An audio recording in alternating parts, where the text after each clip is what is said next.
Assalamualaikum warahmatullahi wabarakatuh. Kali ini saya akan menjelaskan tentang praktikum yang kelima, yaitu tentang writing explicit cursor.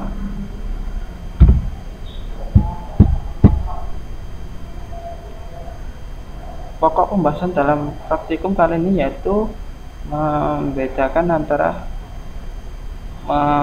menjelaskan perbedaan antara implicit dan explicit cursor, dan yang kedua mendiskus kapan dan kenapa kita harus menggunakan explicit cursor dan menggunakan PL/SQL record variable dan menulis sebuah cursor for loop. Tentang cursor, setiap SQL statement executable oleh sebuah Oracle server memiliki sebuah individual cursor yang terasosiasi dengannya, yaitu implicit cursor, yaitu mendeklarasikan untuk semua DML dan PL/SQL select statement. Untuk yang explicit cursor mendeklarasikan dan menamai dari seorang programmer. Fungsi dari explicit cursor seperti yang tertera pada gambar ini. Pertama, cursor masuk pada active set sehingga menghasilkan tabel yang ada. Seperti gambar yang ini, jadi cursor lalu menarik ke active set lalu ke tabelnya. Controlling explicit cursor, yang itu pertama kita mendeklar, yaitu membuat sebuah nama untuk sebuah SQL area, lalu open untuk mengidentifikasi sebuah set yang aktif, lalu kita fetch, yaitu untuk meload pada row yang sedang terselect ke dalam sebuah variabel. Lalu kita apakah empty, jika tidak kembali ke fetch, dan jika ya close. Yang mana pada proses ini ada bukan testing untuk melihat apakah row masih ada atau tidak, lalu kembali ke fetch jika row telah ditemukan. Jika tidak, maka akan close atau merilis set yang aktif setnya. Open the cursor. Yang pertama, cursor pointernya akan menunjuk ke pertama, lalu masuk kedua, yaitu fetch a row, mana ini dilakukan sampai row-nya kosong. Lalu setelah ditemukan kosong, maka akan menutup kursor yang telah ada tadi sehingga kosong. Mendeklarasikan sebuah kursor. Sintak dari deklarasi sebuah kursor yaitu seperti bawah ini. Kursor spasi nama kursor is, lalu select statementnya. Catatan, tidak mengikut sertakan klausa into pada deklarasi kursor. Jika processing row pada sebuah spesifik diperlukan, maka gunakan klausa order by pada query, seperti contoh di bawah ini, yaitu declare kursor nama kursor is, selectnya statementnya, lalu ini select tentang sama kursor nama is, lalu select statementnya. Opening the cursor, yaitu sintaknya, yaitu open lalu cursor name-nya. Catatannya adalah open cursor adalah untuk mengeksekusi query dan mengidentifikasi aktif set, dan jika query tidak mengembalikan row yang kosong, maka tidak ada exception yang dikeluarkan. Lalu menggunakan atribut cursor untuk mengetes hasil dari proses fetching data from the cursor.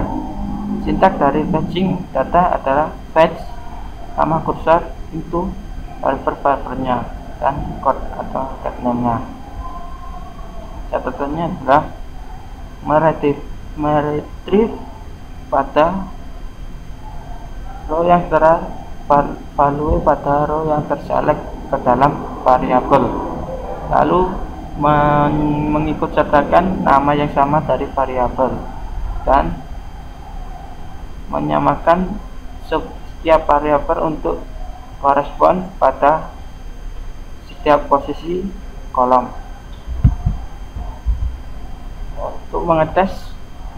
Untuk dites apakah untuk melihat apakah cursor mengandung sebuah row.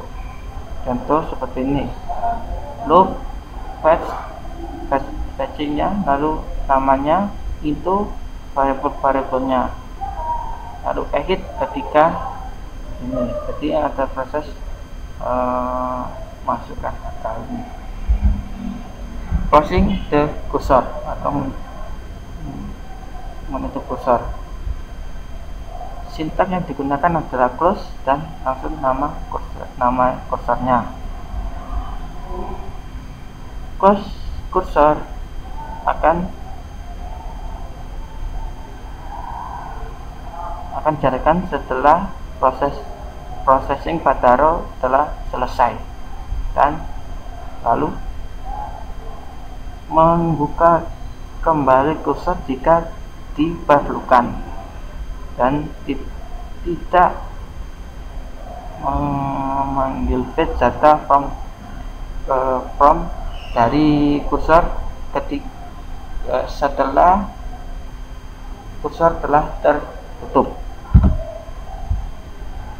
Explicit cursor attribute mengobtain informasi tentang cursor.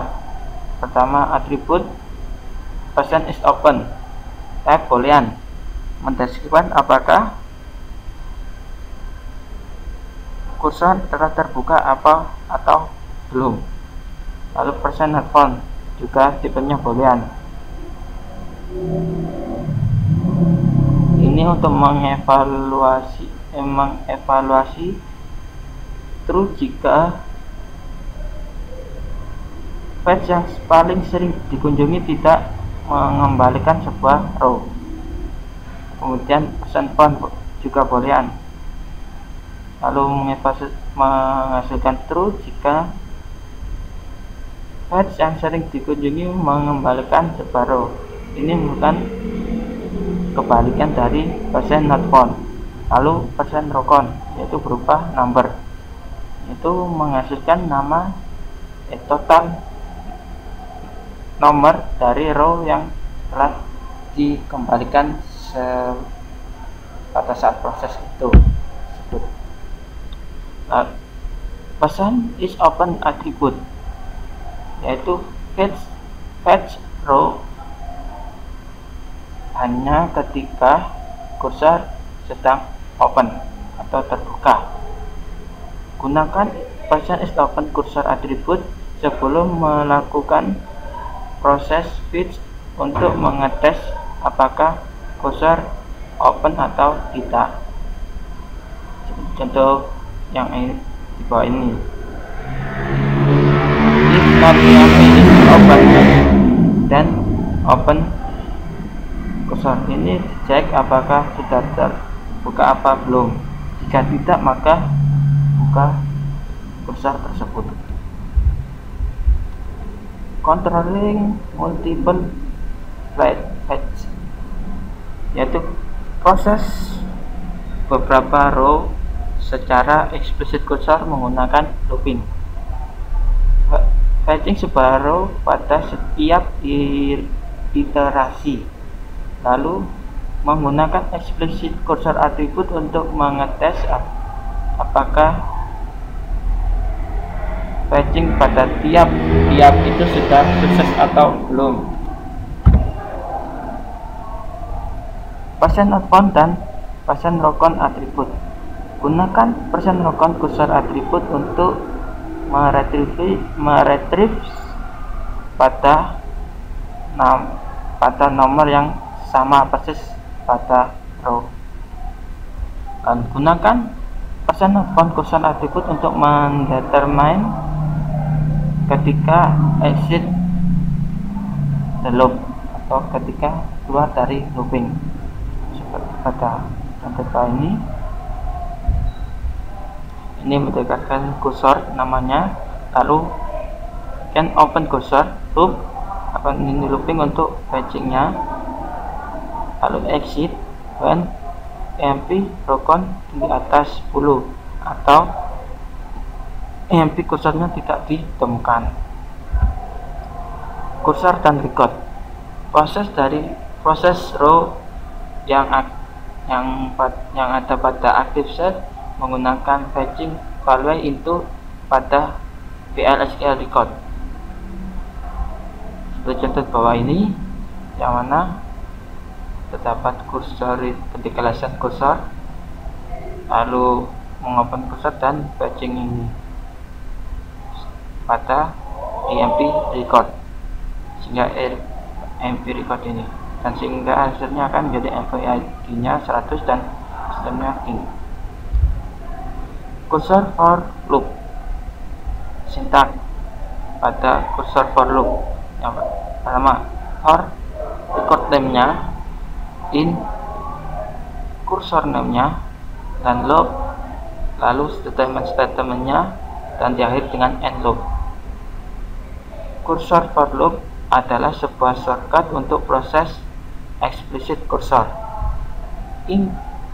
Implicit open, fetching, exit, dan close dibutuhkan.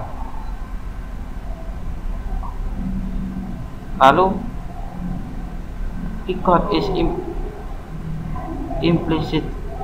Record adalah sebuah deklarasi yang diimplisitkan. Cursor for lanjutan, yaitu ini adalah contoh yang mana mencetak list dari employees yang mana bekerja pada sel departemen, yaitu seperti contoh bawah ini mendirikan kursornya, bersihkan dengan statement yang berupa select last name sama pada ID di pada employees ID. Again for EMP record in EMP kursornya, lalu loop ini untuk loopingnya, fetchingnya, lalu jika record sampai 80 maka menutup loopingnya. Tidak membutuhkan deklarasi kursor. Contohnya ini tidak perlu mendeklarasikan sebuah kursor, tapi langsung pada begin, langsung pada for ini, langsung pada in, dan statement ini yang pada pendeklarasian tadi dimasukkan pada ini, dan loopnya sama seperti tadi. Nah saja bagian ini tadi diletakkan pada declare, kalau yang ini dimasukkan pada for begin. Latihan soal untuk praktikum kali ini. Yang pertama, jalankan skrip berikut ini untuk membuat tabel baru dengan nama top docs yang menyimpan gaji salari dari pegawai. Tabel ini, kita jalankan tabel ini pada VLSQL, kita kopikan aja ini tabel top docs salari number 82, kita kopikan dalam sini, kita paste, lalu kita execute, sehingga tabel akan tergrid. Lalu kita masuk pada soal yang kedua, yaitu buat program VLSQL untuk menyimpan data N pegawai yang memiliki gaji tertinggi. Misal N diinputkan nilai 5, berarti menampilkan 5 pegawai yang memiliki gaji tertinggi. Keterangan: gunakan perintah define untuk menyimpan nilai N. Lewatkan nilai pada blok PLSQL block melalui variabel substitusi ISQL+. Jika dua pegawai memiliki gaji yang sama, maka nilai gaji cukup disimpan sekali saja. Simpan nilai gaji pada tabel top docs. Uji program dengan masukkan nilai N yang tidak umum, misal N sama dengan 0 atau N lebih dari jumlah pegawai yang ada dalam tabel employees. Kosongkan isi tabel sebelum diisi dengan nilai gaji tertinggi. Berikut ada jawabannya. Itu pertama, kita setting server outputnya dan kita define N, kita declare ini bn pesan, kita buat kursornya, lalu begin delete doc, ini delete-nya, lalu open shell kursor, lalu add kursor ini dan ini. Mari kita lihat hasilnya.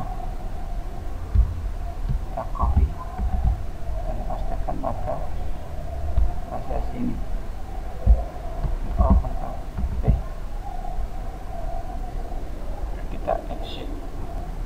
Hasilnya akan seperti ini, yaitu memasukkan sebuah value N. Seperti contoh ini tadi, kita memasukkan L jumlah 0.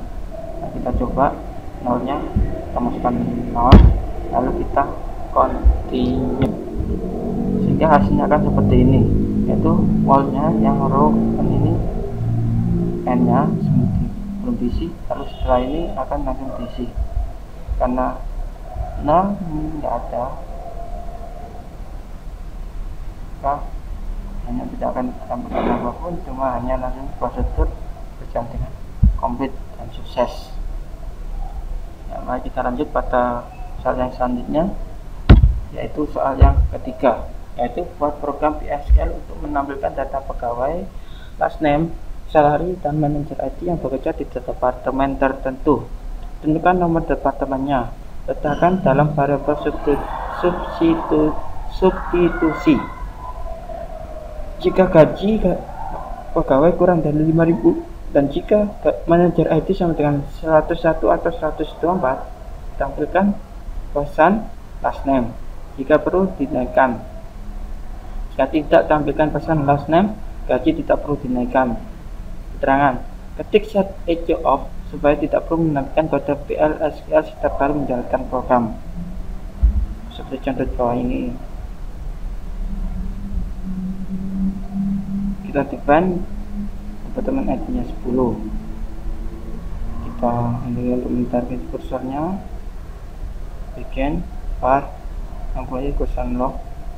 Nah, jika salary kurang dari 5.000 dan ID manajernya 101 atau 124, maka gaji perlu dinaikkan, else gaji tidak perlukan. Nah, kita lihat hasil dari codingan ini. Kita kopikan codingan ini ke dalam PLSQL. Lalu kita pastikan, lalu kita jalankan codingan ini, sehingga hasilnya akan seperti ini, dimana kata all-nya masih berisikan P departemen ID.